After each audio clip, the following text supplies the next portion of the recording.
We are going to begin now. Thank you all for coming back. I appreciate that a lot. We're going to, today we will talk again about something that I think is important as background to what we're going to be considering during the course of the next 3.5 weeks.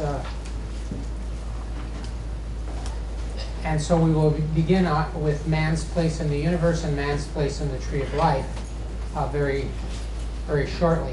When we finish man's place in the universe, we will go to the quiz. And that will be right before the break. And one person took the quiz already because he couldn't be here this evening. It took him about 5 minutes, but we will have 10 minutes for the quiz, and then we'll have a 15-minute break. And if the reading doesn't go so quickly for you, by all means, you can stay into the break to finish up the test. And what we will do is hand it out to you on single sheets, and we have those ready to hand out when the time comes, and then you'll just turn them back in. So, before we do any of that, though, we've got stuff up on the website, and would you like to? I think you might need this too. Oh, okay.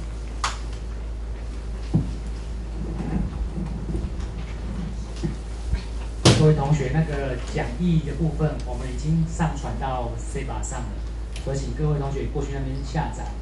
然后老师上课有讲的那本书我们台大图书馆有订，电子版的，所以请大家上去图书馆看。如果你们要印出来的话，印出来效果不是非常好，但是你也可以，如果你想要印出来看，也可以自己印出来。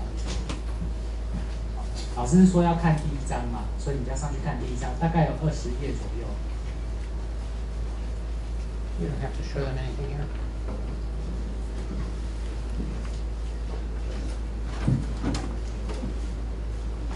然后我们在 CEBA 上的公布栏也有开放，所以公布栏有一些补充连结，你们可以过去那边看一下。有公布一些，比如说可能上课投影片字比较小，你们可以去那边看，它可以连到一些全文的资料，你们可以去那边找，然后看比较大的字。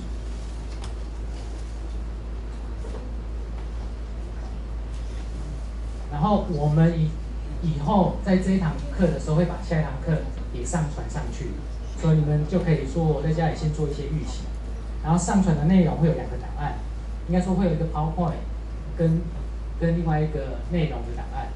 所以说，如果你担心说听老师上课如果很吃力的话，你可以先看一下老师大概会讲哪些内容，自己先查一下单字。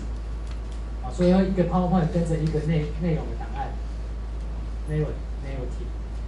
如果说有2个 PowerPoint 就会有2个内容档，大家应该知道吧？好，那我们就开始上课喽。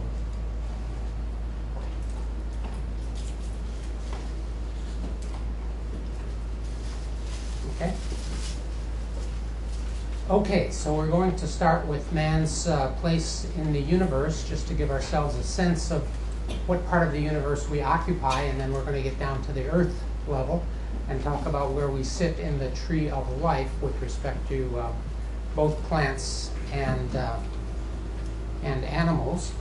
But first, let's talk about. Well, let's start with the solar system.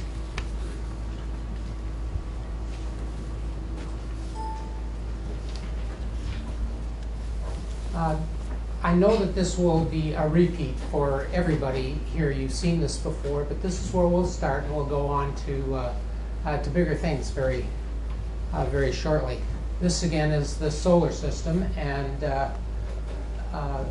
Earth sits here, and we have the planets revolving around what we call the sun, but it's actually a star, and several planets. It's a good place to start because, of course, it goes as big as people thought the world was not that long ago. In fact, it was probably one of the first examples of somebody getting in trouble because their notion, based on the science that they did, was different than the general view at the time. And that was dangerous. That was dangerous business.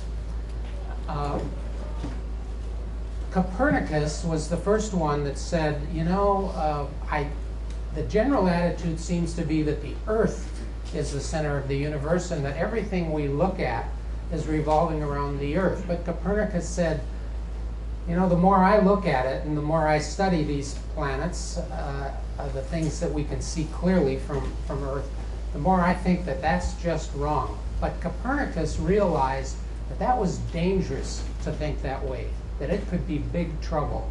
And so he didn't say much about it at all. It took a number of years until Galileo was the one that finally started to talk about the differences, and he was then the one that got in trouble. But we'll get to that. Here we go.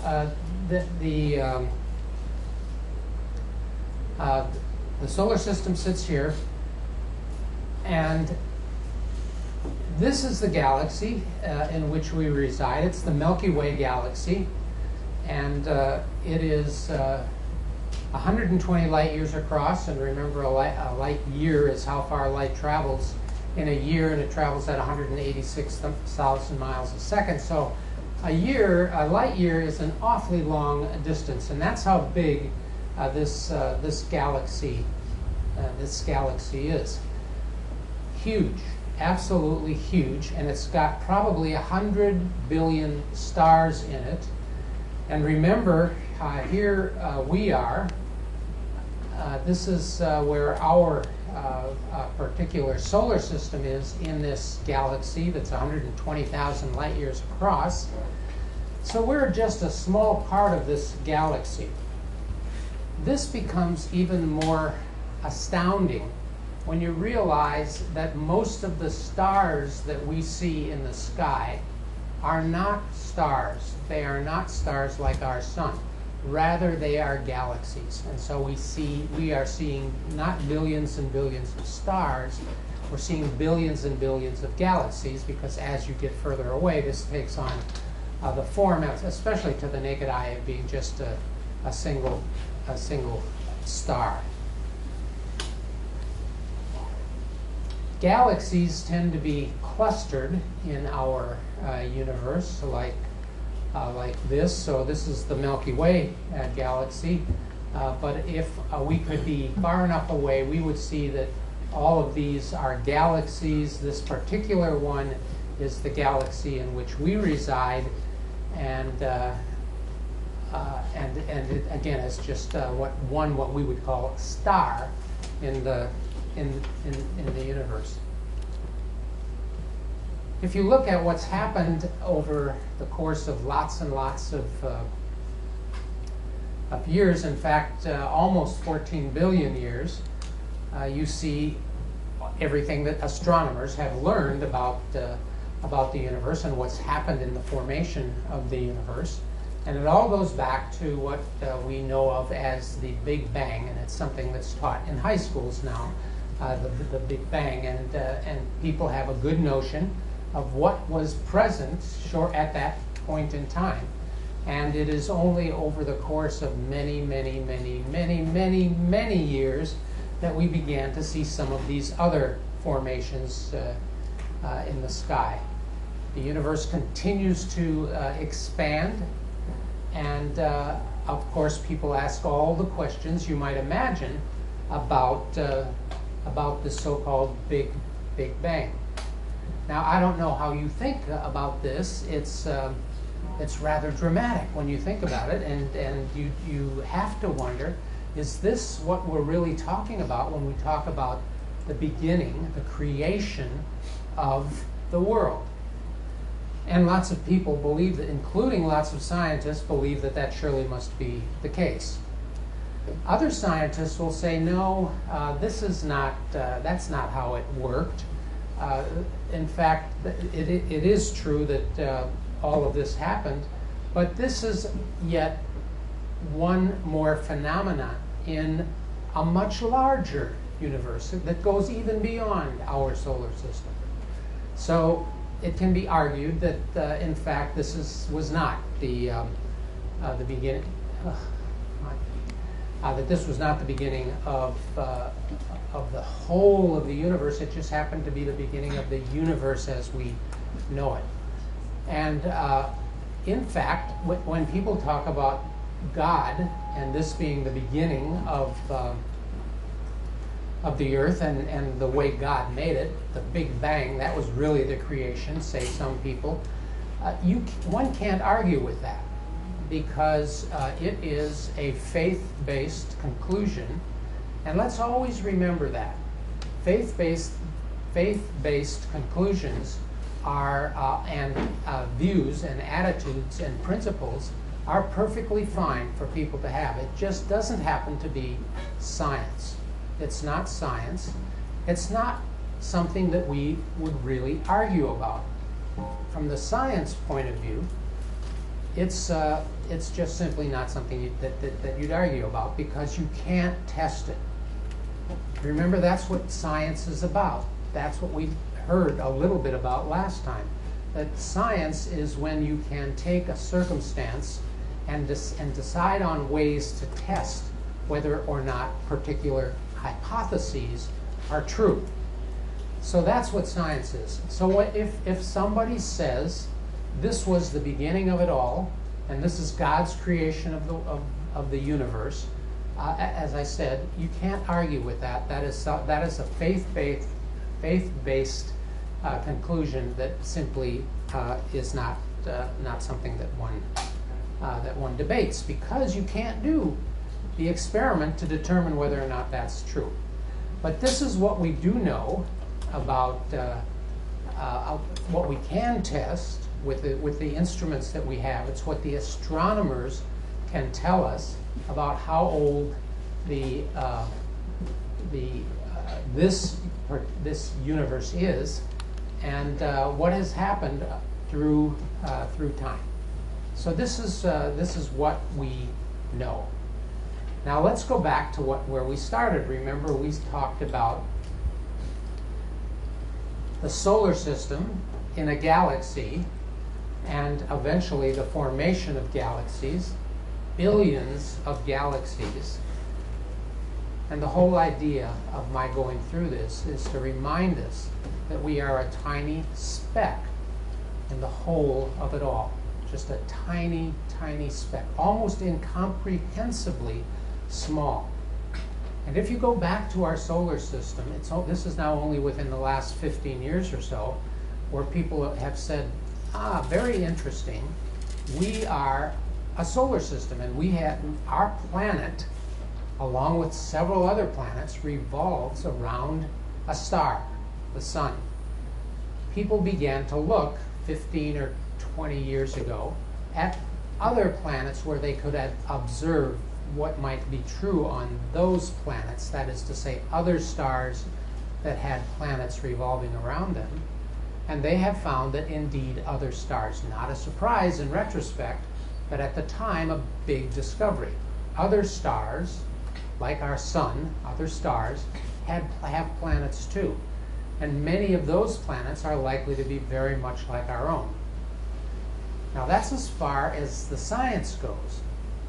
Again, you can speculate and you can say, well, gosh, if there are all of those planets out there, many of which probably are very much like our own planet, then surely in those billions and billions and billions of circumstances where there are planets like our own, it must be true that life happened there as well. If life did happen there as well, would it look like our life? Do we know? We don't know. We can't know. That, if we want to speculate about it, that would be a faith-based conclusion. We don't yet have the technology, the instruments to test something like that. You can speculate about it, and lots of people do, of course. They assume that with all of those possibilities, surely it must be the case that life exists out there as well. have we seen any real signs of it? A couple of times we've thought so, but it turned out not to be the case. We had unusual signals coming from faraway places in the universe, but it turned out that they were not generated by living forces. So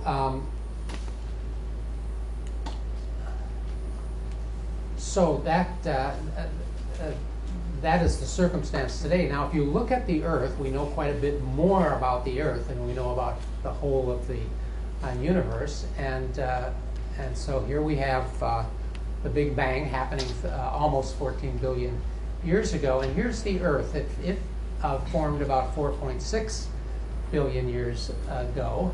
And in a relatively short period of time, short, I guess, it's billions of years, but in the whole scheme of things, it's short.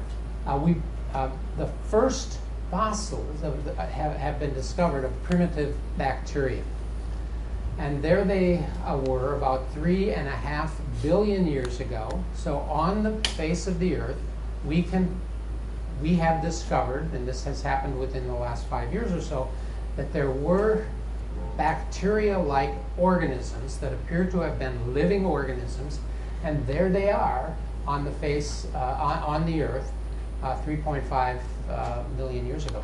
Now, they are what we refer to as prokaryotes. Prokaryotes are the simplest kinds of cells, and they were here way back then. Now, that was phenomenal enough. What even is more mind-boggling, you probably don't know that word, mind-boggling, maybe you've heard it. What even astounds us even more is that just a little while later, to 2.7 billion years ago, the first oxygen began to appear on the Earth. When that oxygen appeared, it was troublesome, to say the least, because anything that was living at the time was living in the absence of oxygen, and so it was poisonous, very likely poisonous to lots of birds. And everything that developed and evolved thereafter had to be able to tolerate the oxygen. The reason that oxygen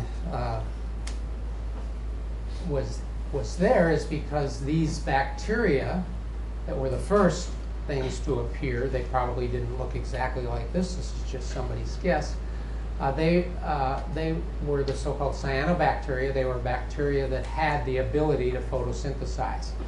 And the process of photosynthesis releases free oxygen gas into the air, and that happened about 2.5 billion years ago. So there were these unusual bacteria that evolved all those years ago, and they could photosynthesize. They could grab the sunlight and create and convert its energy into chemical energy. The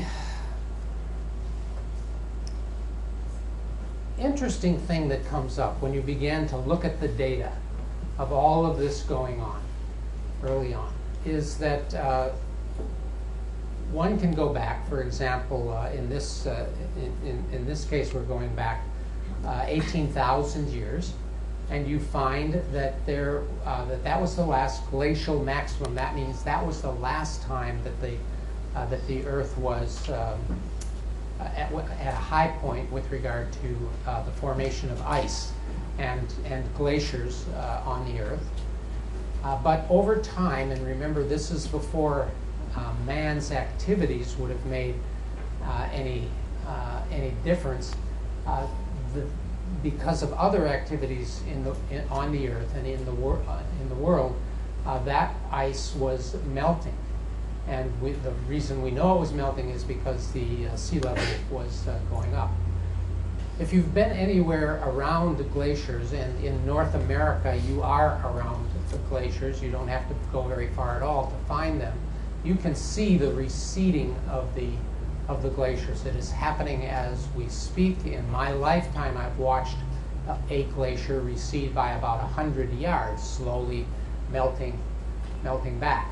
So that's going on right now. That seems to have stopped.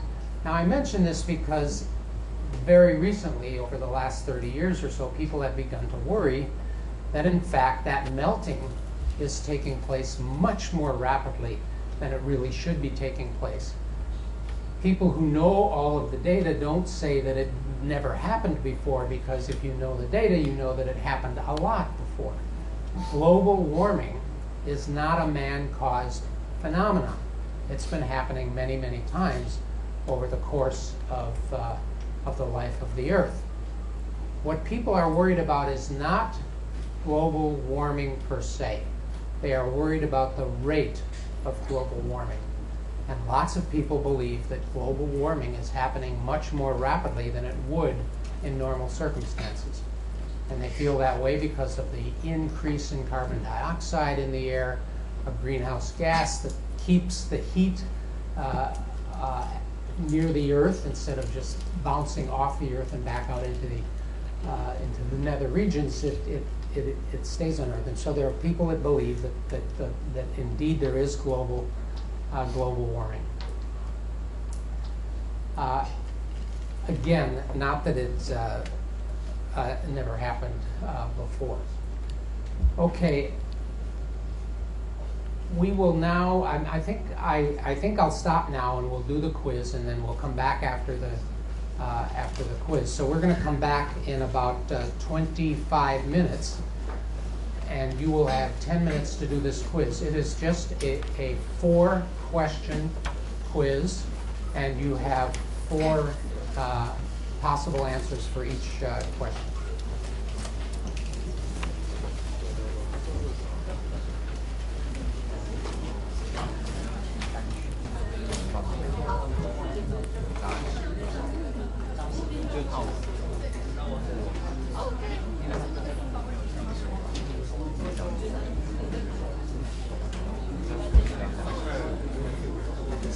Okay, let's begin again.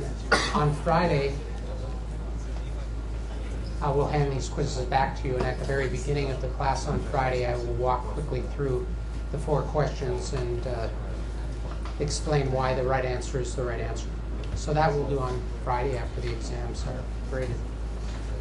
We're going to continue today by talking about, again, man's place in the animal kingdom, and we'll go through the plants and animals both. This is not going to be, by any stretch of the imagination, a good examination of the plant kingdom or the animal kingdom. As you'll see, it takes a little bit of a different bent. Thanks. In the case of plants, and we're going to talk about several aspects of life of humans among plants. In both this country and the United States, we are very fortunate that there are these national parks. I've been to some like Kenting in Taiwan. In America, in North America and Canada, there are lots of them as well, and these are the signs for just a few of them. If you go to the U.S., if you haven't been, but you do go someday, I strongly recommend them to you. They are great experiences. I must admit that I'm not happy with the people that stop, get off the bus, snap some pictures, or get out of their car and snap some pictures, and then jump back in and off they go again. Because that is not the way to really get the experience of these parks. There's so much to be learned as just one organism among thousands and thousands. So by all means, when you have the chance, you should get to see them.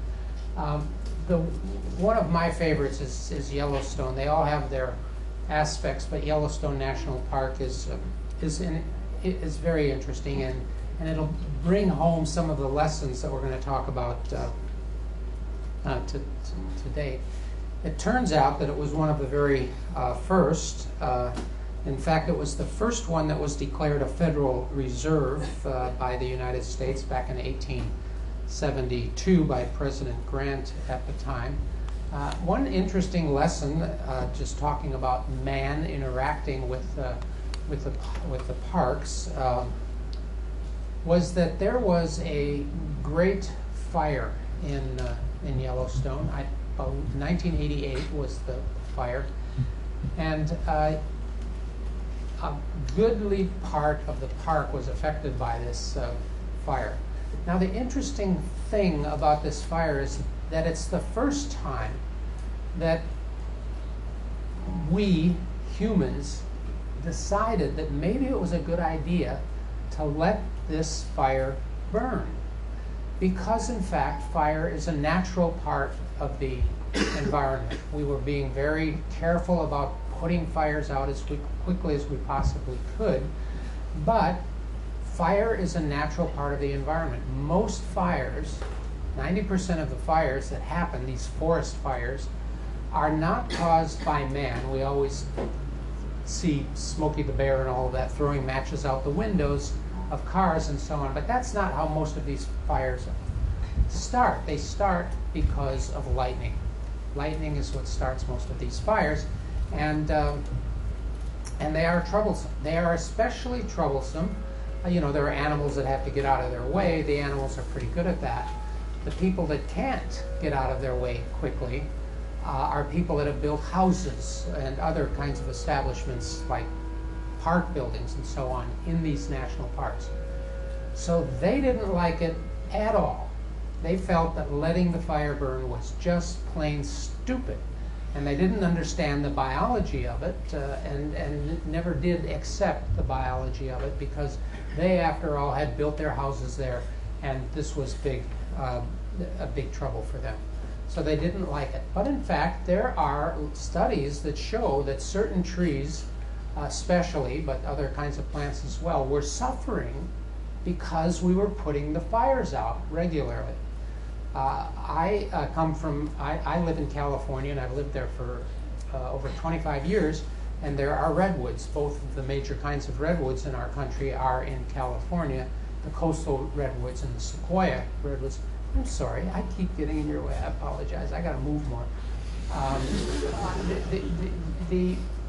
The redwood is a good example. Redwoods, the fire does not, for the most part, damage redwoods. Well, it may damage them, but they don't die. And part of the reason they don't die is because they have a very thick protective bark and so on, but it doesn't kill them. What the fire does, though, is redwoods have a tiny little cone. It's no bigger than the half of your thumb, and fire causes, in the case of the redwood, the seeds to pop, and so they will come out. This is not only true for redwood, it's true for redwoods, it's true for other trees as well. So germination of the seed for new redwoods happens because of fire. Because of fire. And as I said, there are other trees that operate the same way. There's no reason for you to go to this, but you're welcome to if you wish. This in its entirety is a quote from this down here, and it points out this fact that I was just telling you about, and that is that fire is not a bad thing in a forest. In fact, it's part of the natural environment. That should not be a surprise to us, because there's been lightning around for a long time before there were humans around, and fire was just a normal part of the environment. Now, another good thing about fires is that it burns the plant material. It releases minerals, and so the seeds that germinate have a healthy environment in which to begin to grow.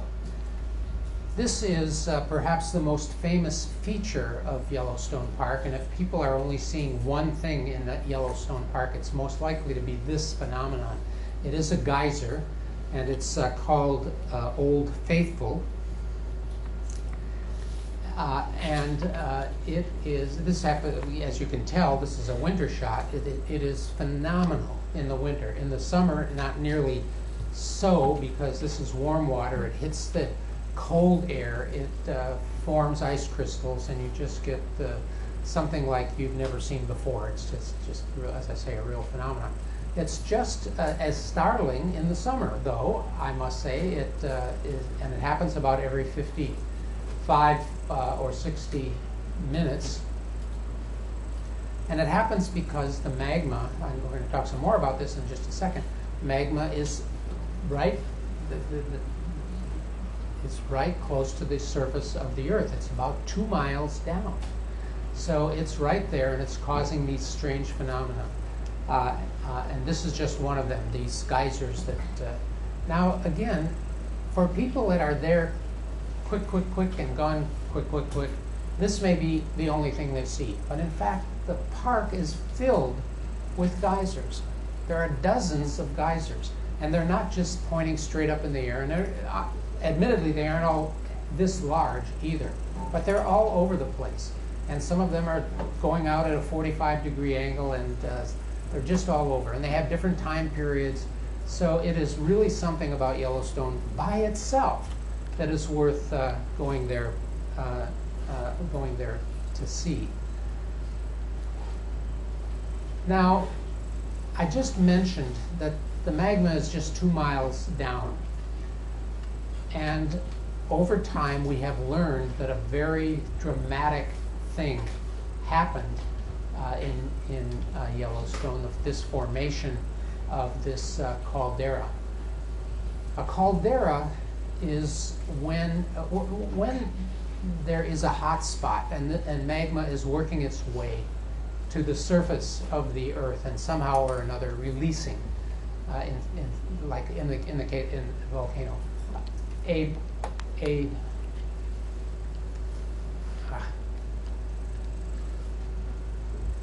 mountain forms over time.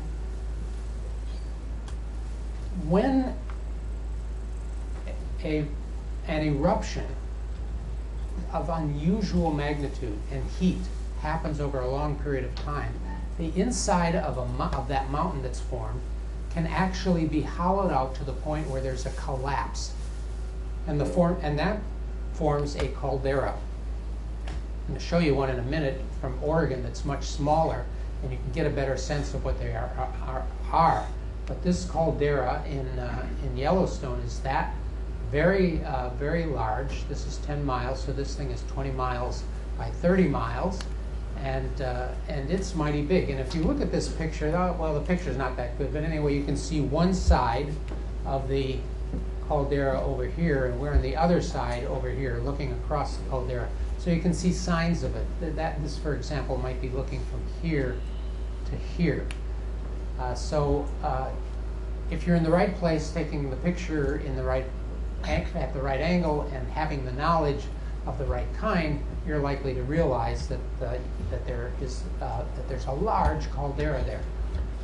There are ones that are more obvious. This happens to be Crater Lake in Oregon. It's almost perfectly round. It's really quite a phenomenon. And sorry, there are only 3 buttons. You'd think I'd be able to get them straight, but not yet. Anyway, here's the caldera, and this is the same thing. This was Mount Mazama, and it was a volcano, and it blew itself out. That is to say, it was such a long time period that there was a volcanic eruptions that eventually the mountain collapsed on itself, and that's how these calderas are formed. And again, this is one of them.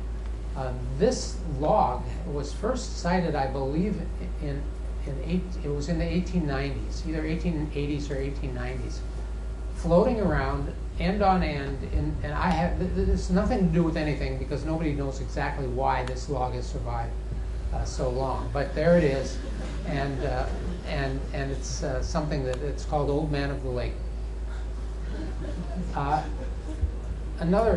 Things are unfortunately popping into my head, and I shouldn't be wasting time on them. But let me tell you one other thing. In Oregon, especially, there was a long drought. It lasted about 70 years, and it was in the early 1800s. So, in a drought, the annual rings on a tree are very small because the tree is just not growing very much. Near the end of this drought, there was an economic collapse especially in Canada, but partly in this country as well. And so people had harvested large amounts of these trees to sell, but the economy kept them from selling these logs, and so they dumped them into the nearest lake in many cases, and they were so dense because of the slow growth that these logs sank. They did not float; they sank, and there were thousands of these logs on the bottom of the lake. Now, the reason this popped into my head is because it was discovered a while back. Somebody went down, brought up a log, shaved off what seemed to be the outer bit of a rotten log, but it wasn't rotten. It turned out it was only down about an inch. So you could scrape that outer inch off, and then you could use that. It was still good wood. And furthermore, it was wood that was very, very dense. And it was dense because of those annual rings that were so tiny. So now it's turned into very expensive wood because it's used in performance halls. It is exactly the right kind of texture and density in musical performance halls. And so having it on the walls makes all the difference in the world. It happens that there's also a particular kind of sandstone that comes from India that has that same kind of character. And how did I get all the way off down that side road? But anyway, that's one of the things that has happened in Oregon. Now, so that's the caldera. It gets more interesting. If you wander around in Yellowstone and you don't go home after you've seen Old Faithful, you will come across these so-called paint pots. And they have these different colors because the organisms in these paint pots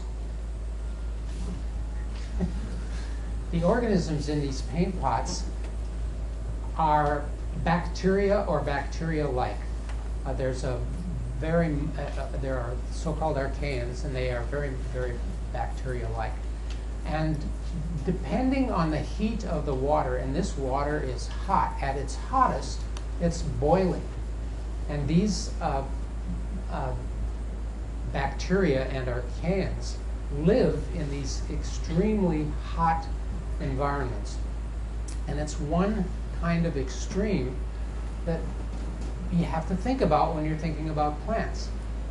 They can live in strange and unusual circumstances. And when we get into the animals, you are going to realize that there's almost no place on Earth that living organisms haven't worked their way into through evolution.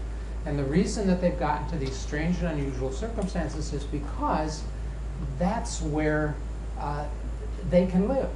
They might well have evolved, have developed a particular characteristic. So a variant can live in these hot circumstances, and it doesn't have the competition of all of its buddies and friends that were living outside of these hot. Now the paint pots are very hot. It has nothing to do with the animals. It's because that's what happens when you are in an area that is full of geysers and so on. So these organisms are mostly plants, but there are some few animals as well, and they're called thermophiles. It just means temperature-loving organisms, and this is one of the extremes that you can find in Yellowstone. This comes more clear. I'm going to get off of this tree of life in a hurry here, but if you look at all of the organisms, they are divided into three groups. There's the bacteria and the archaeans. Those are the ones we were just talking about. And then there's the eukaryotes. The eukaryotes are all of these, and if you go down one branch, one tiny branch out of all of the main branches that we have out here, you can get to eventually Homo sapiens. And we'll get back to Homo sapiens in a while, but this is the first sign that once more, as we're looking at all of the organisms on Earth, Homo sapiens, our genus and species, humans, only evolved about 150,000, came into existence through evolution about 150,000 years ago. And again, we'll come back to this when we talk about human evolution near the end of this lecture. And it's only a tiny fraction, a small piece of all of the other organisms that live on Earth. Now, some of these, remember we saw it just a moment ago, some of the bacteria first came into, this was before the quiz, came into existence 3.5 billion years ago. Homo sapiens, just about 150,000 years ago. So we're just a small part of the whole of the kingdom of living organisms. I'm going to skip that. I could go into this, but it makes the point that I was just making a moment ago, and that is there is virtually no place that you can look where some kind of life hasn't evolved. I expect that most of you in here have had chemistry. If you haven't had it here at NTU, you've had it in high school. Well, there is a particular fungus that does just fine on the inside of the lids of sulfuric acid bottles. Now, whoever was looking and was testing for fungi inside a sulfuric acid bottle, I don't know, but it was determined that that's the case, and so it's one unusual place that you can find living organisms. And again, no matter where you look, there are fish that can live below at temperatures below freezing, because they have in their blood a kind of antifreeze. It's very similar to the same kind of antifreeze that we put in our cars. You don't put in your car in Taiwan, but places where the weather gets to be freezing, it's used. And that kind of compound is present in the blood of these fishes, so they can live below freezing. Now, we just saw a very crude measure of all of the large number of organisms that exist on Earth. These are just the major groups. There are thousands and thousands and thousands. Well, there came a time, let's go back now to this guy. His name is Carl Linnaeus, and he looked around and he said, well, we've been kind of thinking that we're the most important thing ever, we humans, and but little by little we're learning that there are lots and lots and lots of other kinds of organisms, and some of them are obvious and we can see them right away, but as we develop the microscopes, for example, we are realizing that there are lots of bacteria and unicellular eukaryotes and just lots and lots of things. And so Carl Linnaeus, at one point in time, back in the 1700s, said, you know, we've got to do something about this. In fact, we're calling the same organism by different names if you're on in one part of the world or another. And so he began to develop a so-called taxonomy. And it's very simple-minded. And in fact, if he knew today, or if he knew then what we know today about that huge number and variety of organisms, he probably wouldn't have started on this project. It would have just been overwhelming. But he said, what we've got to do is we've got to put a specific name, a Latin name, on each and every organism on Earth. And if we do that, we'll solve lots of problems. For example, if there's somebody working with a particular kind of oak in China, and they're wondering whether that person in South America is actually working with the same organism, we will be able to determine that because they will have put the proper name because of this taxonomy on that plant, that organism, and they will, and so they will be able to say, I'm working on In this case, Lilium superbum. Is that what you're working on also? And maybe we can compare notes. So this is just one organism. It's the tiger lily. That's this, and this is the way it's classified. You start out with the kingdom, and there you've just divided the whole of all of the organisms on Earth into two groups, plants and animals. And then you divide, and then you take the plants and you divide them into two groups, and then you take that and you divide them into two, and you have classes and orders and family, and so on, until you get down to the genus and the species, and that is the tiger lily. There are lots of there's lots to be said about this taxonomy, and like I said, if had Linnaeus known at the time that there were so many of these different kinds of organisms, he might not ever have started on this in the first place. But he started it, and then everybody else around the world continued it as time passed. This happens to be my campus. This is the University of California at Davis.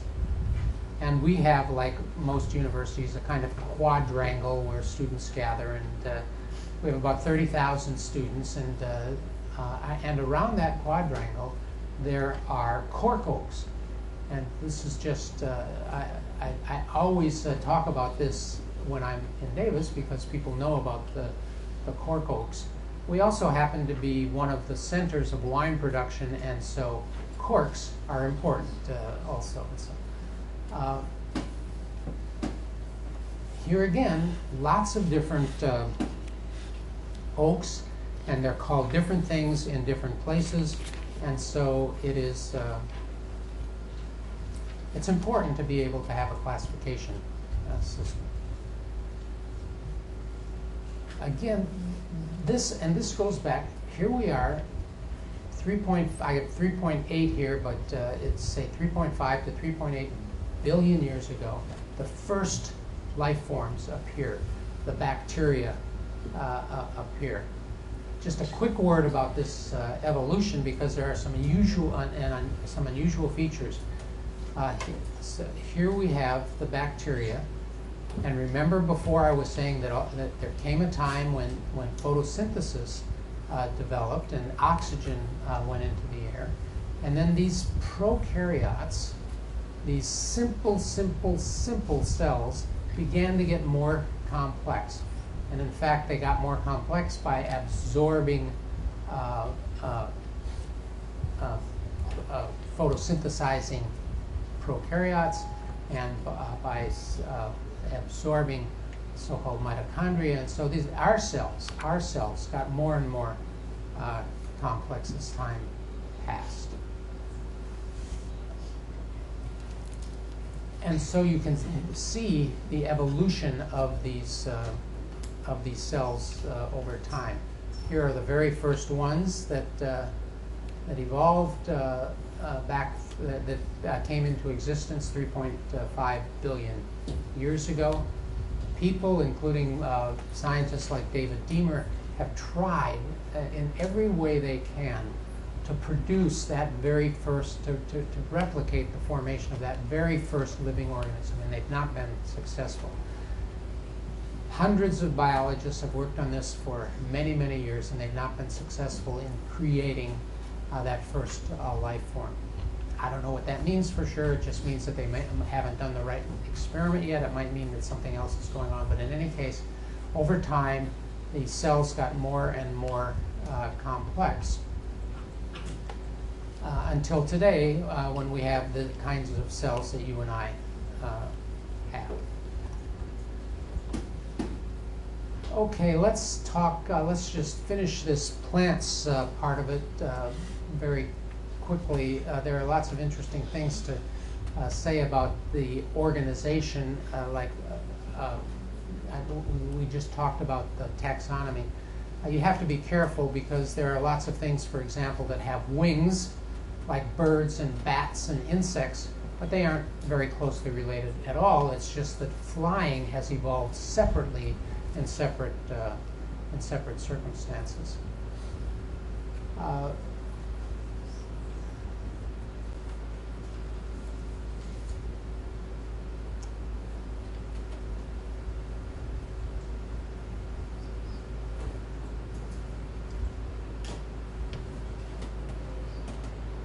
Okay. Another interesting thing having to do with man, humans, and the interaction that we have had with the world around us has to do with these so-called La Brea tar pits. These La Brea tar pits are naturally occurring, and they occur all over the world. This happens to be in Southern California, and it is where oil naturally bubbles to the surface. It is not trapped underneath layers and layers and layers of land and earth. And so there they are. And the interesting thing about this is that it tells us that oil spills, so to speak, have been around forever, or for a very long time, since the formation of oil.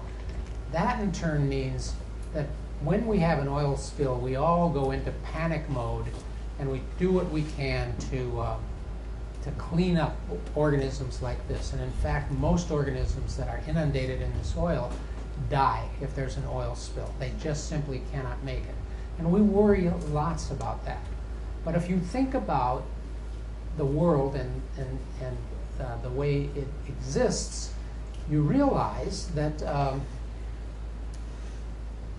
that while there will be some organisms that die in the short run, in the long run, this problem is going to be solved because there are bacteria that eat oil. After all, oil is a carbohydrate. And so there are bacteria that consume the oil, and it's no surprise at all that they exist. And in fact, here was an article that appeared shortly after that oil spill that occurred in the Caribbean, and the headline was new microbe found eating Gulf oil spill. Well, it wasn't a new microbe. It's a microbe that had been around forever, for hundreds and thousands and hundreds of thousands of years, because it was waiting for the thing that it liked the most, namely oil. And so it wasn't a new microbe. It was a microbe that newly appeared when this oil spill occurred. So this was a terrible phenomenon, and it caused lots of problems for the short term. There were lots of people, for example, shrimpers, people that went out for shrimp, and many of them went out of business, because while 10 years is a short time in the whole scheme of things, it's a long time if you're dependent year after year after year on the shrimp, and the shrimp are doing very poorly because of the oil spill. So from one point of view, oil spill is a bad thing. From another point of view, from the long range point of view, it's not a big deal. It's just simply not a big deal. Okay, I'm going to skip by several here again because I want to be sure that next time we get to evolution, and this time we get through the plant and the animal kingdom. So this is to finish up the tree of life. This is another California phenomenon, the redwoods. And I've often said there are a few things that you cannot appreciate until you've actually been there and seen it first time. This is true, certainly is true for me. I maybe don't have the slide I want in here, but oh, it's under animals. We'll get to it in a second. But this is one, and as you can see, these trees are big. The redwoods are, and as I started to say before, there are a few things. Everybody probably has different things in their life, but for me, it's whales, it's redwood trees, and the Grand Canyon phenomenon, what you learn when you look into the Grand Canyon is you finally get a good sense of how old the Earth is. These are trees that are very, very big, and you can see lots of pictures of them, but until you are standing by one and looking up, you just can't really appreciate them. In the case of whales, which we'll come to in a moment, I had the experience of, I was on a ship that was out specifically to look at whales, but they're supposed to stay a long way away from these whales. If the whale decides, though, to come up to the ship, there's nothing they can do about it. And one was right alongside the ship that I was on. Actually, our ship is too strong a word. It was a really smallish kind of boat. And this great, huge eye swimming along with you is looking up at you. And there's just not an experience like that. You just have to be there firsthand. You can't. Pictures just don't do it justice. Now, this particular tree is interesting because every time you see it, it looks like it's going to be dead next year when you come back. But it's not. These are the bristlecone pine trees, and they are the oldest trees. They're older than the redwoods. The oldest of these is 7,000 or 8,000 years old, and they always look like they're dying. They look like they're going to die day after tomorrow, but they don't. You've got lots of these in China. I don't know about. This is a ginkgo. Are there ginkgos in Taiwan naturally? Yeah. Not natural? They don't. Okay, but they're here. You have to be very careful about not getting the female, but otherwise, a very nice tree. Okay, I think we'll stop now with the plants and go on to the animals. Don't change it quite yet, though. I'm just going to go quickly through these mushrooms. They are generally considered to be plants, but they don't have chloroplasts, and we have some unusual views about the fungi in general, and plants like this. They can get big, and they have other characteristics as well that we'll see in a moment. This is a shower. You wouldn't rent this apartment, would you? It is the biggest problem that people selling homes have. It's the problem of mold, and if there is mold at a certain level, these are called sick buildings in the U.S., and it's because of the spores. Now, there are mold spores all over, all the time.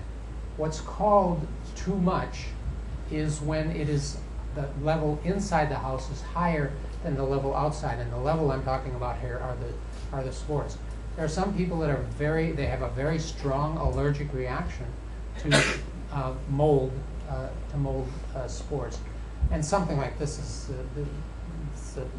this is the worst case I ever saw here.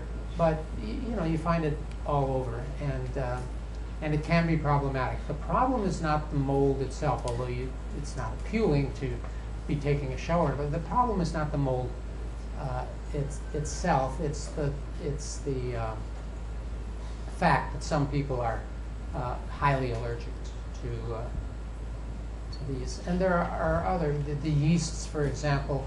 We eat them probably daily, or at least most of us do, but they can be very problematic as well. You can have, here's a yeast infection on the tongue. It's very common to have yeast infections in the vagina for women. So there are lots of things about yeast that you don't like, but lots of things that you do like. This one is interesting. Again, here, this bread, you're going to throw this bread away. You're going to throw this sandwich away. And you're not going to eat this strawberry, and this orange is not at all appealing. But now, if you really like these kinds of cheeses, suddenly your mouth is watering. You're sick to your stomach one moment, and then the next moment you're feeling that this is very good. Now, not everybody likes these blue-green molds, the cheeses that are the product, but lots of people do. There are others that are psychedelic. I don't know if these grow in Taiwan. These are the ones that have psilocybin and psilobin, psilocybins, all of those different things, and they are psychedelic mushrooms.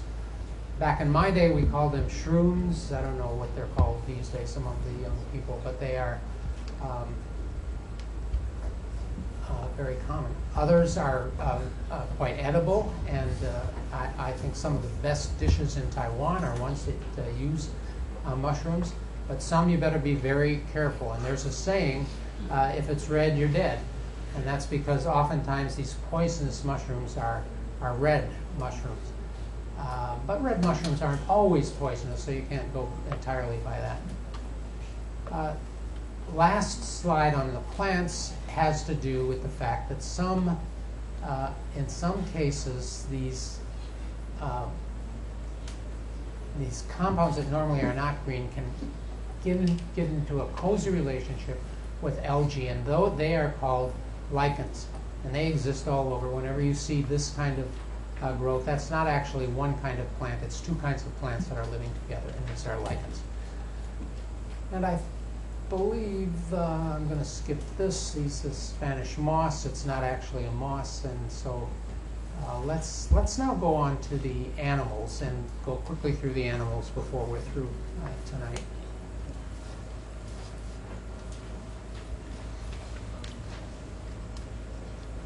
And what we're doing here is setting ourselves up for a good look at evolution. And you remember that evolution is the #1 controversial topic within biology. We're going to talk about stem cells, and we're going to talk about genetically modified organisms, and they get into the newspapers a lot. But it's evolution that's big. And what we're doing is sort of setting up the background for the study of evolution. Okay, here we go through the tree of life animals. Some of this we've covered already. We're talking about bacteria being the first organisms on Earth, and they so that's at one end of the spectrum. At the other end of the spectrum, you have things that are, this is all within the kingdom of living organisms. You have things like the blue whale. And this is what I was talking about just before. If you're traveling along, if it happens that you find yourself adjacent or traveling along with a blue whale, and its eye is looking at you, and you can just imagine kind of what it's thinking. It's thinking, you think you're so great. You're not really that great. That's what the whale is thinking about us. That's how I think about it anyway. And that's what that eye tells you. You just can't believe that you're right next to this huge, huge, huge organism. This is, I mentioned it before, lots of people have tried to make life, to make cells. They've made things that look like cells, but they've never made anything that comes close to being alive. Now, we're going to just touch on evolution a couple of times during the course of the study of animals, and one of them is right here. There is a tiny organism called Platyhelminthes. They are about 1 millimeter long, and those things, they look like crossed eyes, and in fact, that's what they are. They're crossed eyes. They can actually detect light, and so this organism is able to travel toward the light or away from the light. It can tell the quality of the light in its environment. And so you say to yourself, well, all right, that's the beginning of an eye right there, but this is complex. Could it ever happen that this would evolve into that over time? And the answer is yes. And the reason you know it's yes is because there is definitely enough time. If you just calculate back of the matchbook kind of calculation, you realize about how many deletions, how many mutations would have to occur to get from an eyeball that looks like this, from a light detector that looks like this, to an eyeball that looks like this, is absolutely, definitely possible in the 3 billion years between, or whatever it is, between this organism and this one. And it's an important thing to remember about evolution, because oftentimes when you hear people speaking about why evolution couldn't be true, you will hear them say, I've just had read everything there is to know about the ear, and there is no way that that kind of thing could happen. There is no way that that could evolve on Earth. It just couldn't happen. But in fact, it can. And the reason it can is that, as we'll see, there are ways in which we organisms continually evolve, and all you need is time. All you need is time, and you'll get there. And we just talked about this a moment ago. This goes from 3.8 billion years up to the present. These are those photosynthetic bacteria. That's the needle, the head of a needle, and these are cyanobacteria on the needle. Now, one of the things that has happened over time is that the brain has changed. Our brain looks a lot different than some of these other organisms. In fact, it's the frontal lobe, our forebrain, that especially makes us think we're special, we're different. There are things we can do that no other organisms can do. And there is, in fact, good evidence that there are some things that we can do. They aren't the greatest thing in the world. We for example, are futurists. We can make a good guess at our future. Your future in the immediate term is what are you going to be doing at 10 o'clock tonight? You've got a reasonably good idea of what that is. You also know that time passes and you're going to die, and you have ways in which you compensate for that. But you know that that's what's in your future. Most organisms don't. They don't know that. I must say that I don't believe that entirely. I had a dog once. The dog's name was Billy, and it lived to be 14 years old. And as it got older, it got ill. It had congestive heart failure. So we lived in a 2-story house at that time. It was actually 3 stories, including the basement. And congestive heart failure is when your heart is weak and it's not pumping the way it should be. And so little by little, the difficult things in life you simply cannot do. And that was true for this dog, Billy, as well. So one evening, we're on the first floor. He never, ever went down the stairs or up the stairs anymore because he couldn't. He couldn't do that. But one evening, he just had disappeared. And we looked all over on the one floor, and he just wasn't there anywhere. We went upstairs, finally, and went into a bedroom that he had never gone in before, when we couldn't find him anyplace else. And there he was under a bed, and he had gone there and he had died. He went there to die. Now, what is going through this animal's head if it can't see the future, it doesn't know it's in trouble? I mean, I don't know. It just doesn't add up. So we have a veterinary school at UC Davis, and I talked to a veterinarian, and he said, "Oh, you can explain that." He said there are natural instincts that animals have that when they get really sick, they hide. They try and hide because they know that they're vulnerable. And that's the reason that he disappeared. Didn't compute for me. I guess it makes good scientific sense, but it's something that I always had a hard time with. Anyway, it's that forebrain that makes us different than lots of animals. We still do unusually stupid things, forebrain or not. And here's a good example. Just because we have this brain doesn't mean that we make better decisions than other organisms all the time. This one has always boggled my mind. We used to have in America lots and lots of buffalo, hundreds of thousands of buffalo on the plains. These are the skulls of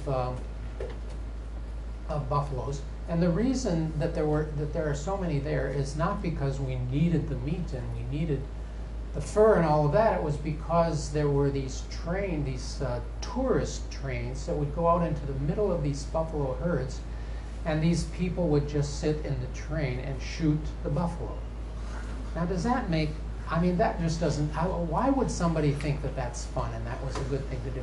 Well, that's the human brain at work. It doesn't always seem to be doing the smart and wise thing. Now, here we are back to global warming. We just touched on it last time, and so here we're talking about global warming again. And there are these, remember what we saw was that there is global warming that occurs even in the absence of man's activities.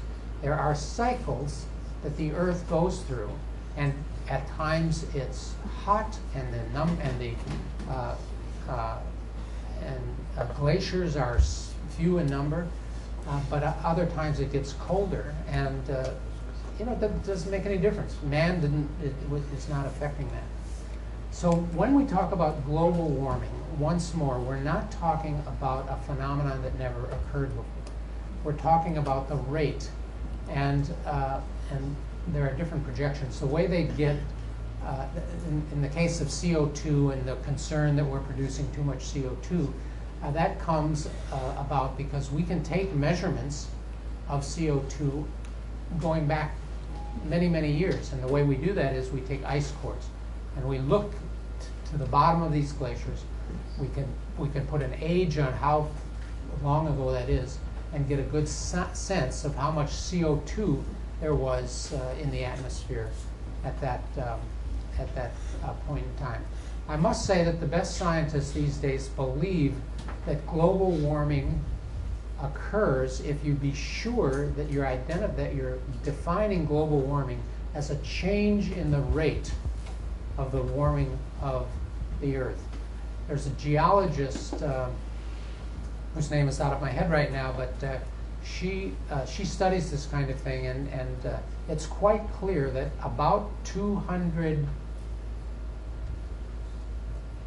million years ago, there was no ice on Earth. Now that's global warming. There was no ice on Earth. This is long before man was on the face of the Earth. But of course, with these cycles, there is ice on the face of the Earth. So, I mean, that, as I say, that was real global warming. We're continuing to talk about animals, and I don't know if any of you recognize this. If any of you are interested in veterinary medicine and you've gone to the clinics or you're doing trying to get that kind of experience, you see this. This is a heart from a dog that had died, and the heart is filled with these worms. It's amazing that this dog could still live with a heart that was so plugged up with heartworms. The reason that I'm putting this up is because, as I was saying before, organisms seem to have figured out how to inhabit every single place on Earth, whether it may be bacteria and it may be fungi, and it may be eukaryotic organisms like this. They especially like living inside of another organism. It's cozy and it's warm and the food is always there. And just think about these heartworms. I mean, blood, enriched blood coming through regularly. It finds a great place to live in the heart of a dog. Unfortunately, the dog doesn't survive, and when the dog dies, so do the worms. So it's a kind of a crazy circumstance, but that's the nature of it. Here's another one. We all have lymph systems, and we push lymph around in our bodies, not with a pump, but because there are valves in the lymph ducts.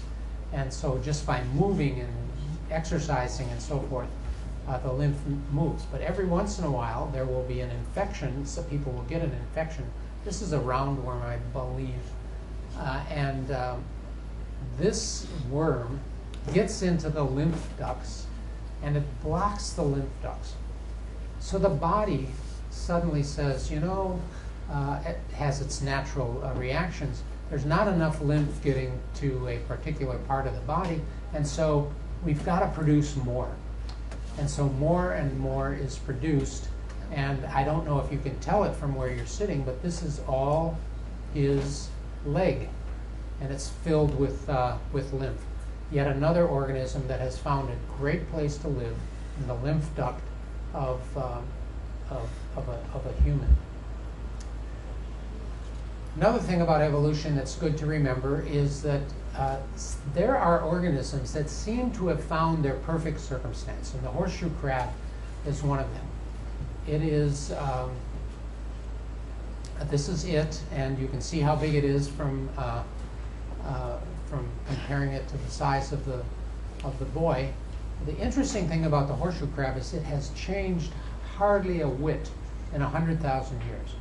So it's just like it's found the perfect world, and it's not evolving anymore. There's nothing in the environment around it that it will react to so as to evolve and change. Okay, we're just about finished here. The flies are up here because everybody gets interested in biology for different reasons, and a lot of people get into biology because at some time or another they had insect collections, and flies there are lots of them around, and so it's a good way to get started.